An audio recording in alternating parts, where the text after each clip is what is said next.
to a look at the physiology behind cystic fibrosis.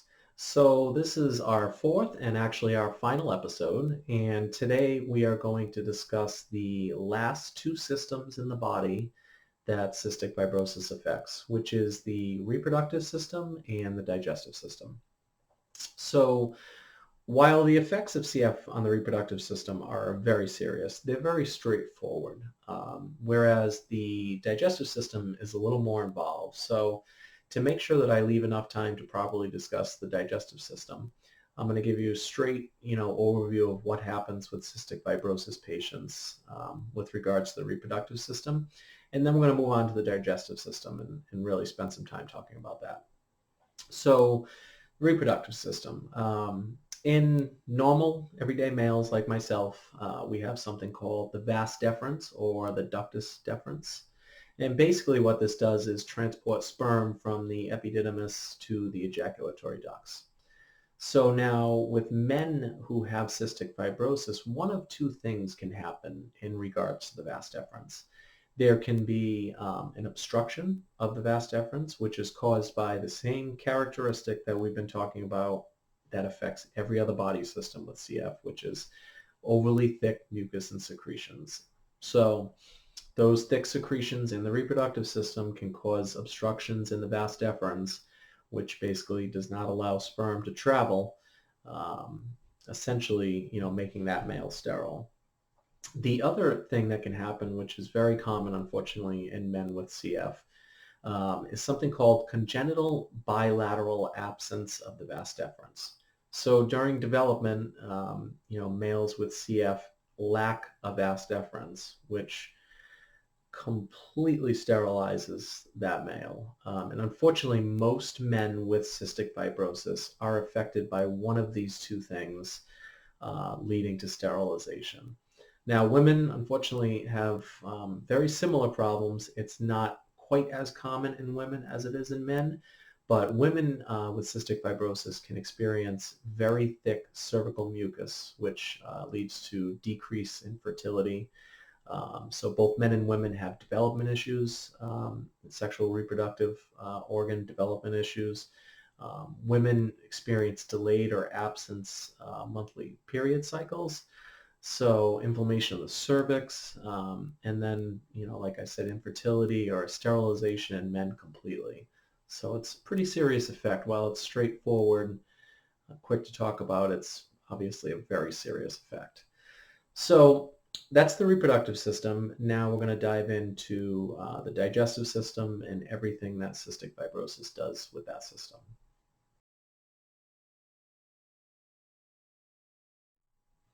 All right, so to understand, the pathology behind cystic fibrosis and how it affects the digestive system, I'm going to give you kind of a quick kind of macro level overview of the digestive system so that you understand, the basics of how it's supposed to work, which will help you understand how cystic fibrosis affects it.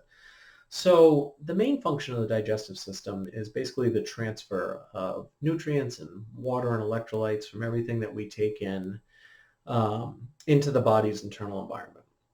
So it does this through a series of movements, which we call motility, secretions, digestion, and then actually absorbing, vitamins and everything else that we need to use in the body. So digestion is actually the biochemical breakdown of these, very complex foods that we take in into, sort of smaller, more absorbable products.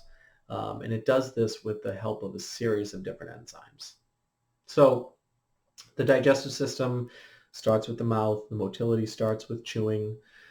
We then move through the pharynx, down the esophagus, into the stomach, through the small intestine, large intestine, rectum, and eventually we get rid of, the waste of what's left over.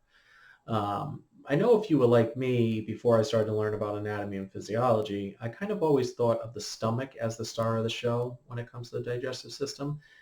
And don't get me wrong, there's a lot going on there. I mean, secretion of hydrochloric acid, different enzymes like pepsin, which will help with the breakdown of proteins. But really the stomach is storing all of that food that's, been turned and moved into this kind of paste-like substance called chyme, and it's storing it till it can get into the small intestine, which is where the real work begins, along with a couple of accessory organs, if you will, the pancreas and the liver. This is where all of the real work is done. So this is what I want to focus on because, CF's effects on this system pertain directly to the small intestine, the liver, and the pancreas. So I'm going to throw a slide up on the screen here to show you everything that we just talked about.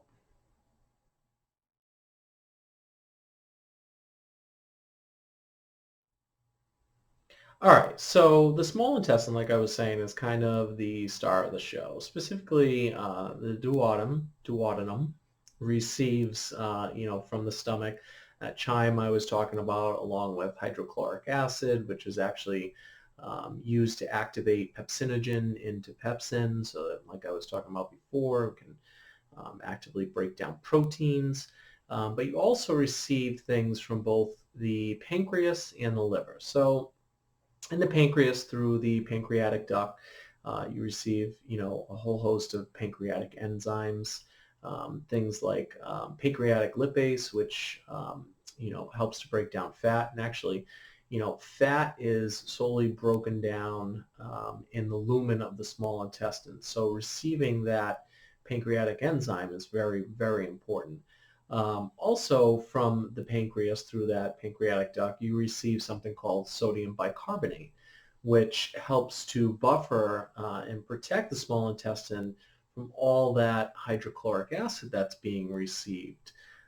So that open pancreatic duct is very, very important.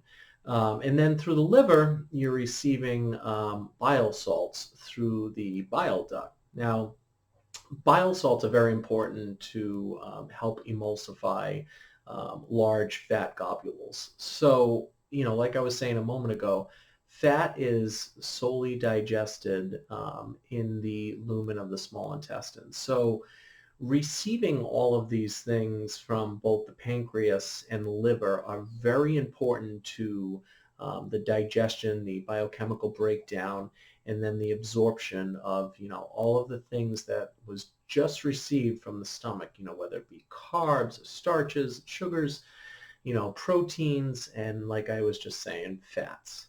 So that is what is supposed to happen in a normal patient. And take a look at this photo and you can see that in a CF patient, it doesn't quite happen that way.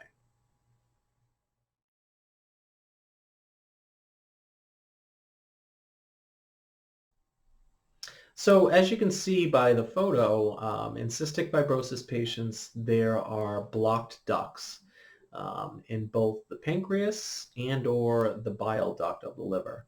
So what causes that? Same thing that blocks up everything else in cystic fibrosis patients, and that is that overly thick, mucus and secretions, in this case causing mucus plugs. So, a blocked bile duct means that those bile salts are not getting through, right? So we know that the bile salts are very important for emulsifying fat droplets, so aiding in the breakdown of fat. And then with the pancreas, the pancreatic duct being blocked means that either, not enough or no pancreatic enzymes are getting through, which means that digestion or not enough digestion is taking place in the small intestine, which means that these patients aren't absorbing everything that they need to absorb. Also, from a blocked pancreatic duct, you have a lack or a deficiency in the amount of sodium bicarbonate coming through. So with all that hydrochloric acid coming in, you don't have anything to kind of neutralize it and buffer it. So often in these patients, you have severe inflammation of the small intestine, which causes severe stomach pain and cramping. And without the pancreatic enzymes to help in digestion and then absorption, you often see high levels of malnutrition in CF patients. Their diets are much different than us. They actually have to take in a lot more in the way of, high calorie count, more fats, because remember, the fat needs to be digested in the lumen of the small intestine. So if you're not getting the aid of the bile salts and you're not getting the pancreatic lipase through, then either not enough digestion of lipids is taking place or none at all. And what ends up happening in these patients is their stools become extremely fatty, actually greasy, because the fat's not being digested, it's not being absorbed. So they need to take in more of it to try to get some of it through. There is something called enzyme replacement therapy. So in the form of a medication, these patients are taking in, these enzymes that are needed to aid in digestion and then, subsequently absorption. But a lot of times it's not enough. So again, their diets are highly regulated. So, the digestive system, CF patients, you see a lot of stomach pain from inflammation. You see chronic constipation, or you can see, a high frequency of bowel movements, which is due to these fatty stools. So a lot of issues caused by these two blocked ducts in the digestive system. But as you can see throughout the series, these overly thick mucus and secretions really cause a ton of problems, which, before I learned about cystic fibrosis, I would have never imagined that, having secretions that are the wrong consistency or mucus that's the wrong consistency could cause so many problems in every single system in the body. So there's a lot to cystic fibrosis. We really enjoyed bringing it to you, and we hope that you definitely took away a lot from these series, from these episodes. Like I said, we enjoyed bringing it to you, and we appreciate you watching. Thanks for joining us. Have a great day.